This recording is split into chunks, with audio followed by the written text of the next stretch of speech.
Want to know how to farm Kais efficiently for multiple units? So if you need Kais for multiple units, here's the grand plan.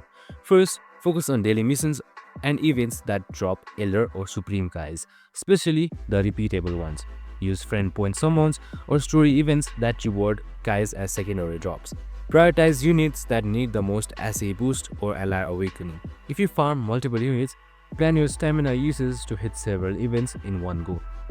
So make sure you also remember stacking kites effectively avoids wasting times or wasting stones in Zenai. With consistent farming, you can max multiple units, super attack quickly and save time. So this is how you farm kites efficiently for multiple units in Dragon Ball Z Dokkan Battle. Smart planning is the key for a stacked roster. And that's it. I hope this video helped. If it did, make sure to like, subscribe and tune in with us for more of these videos. See you in the next one.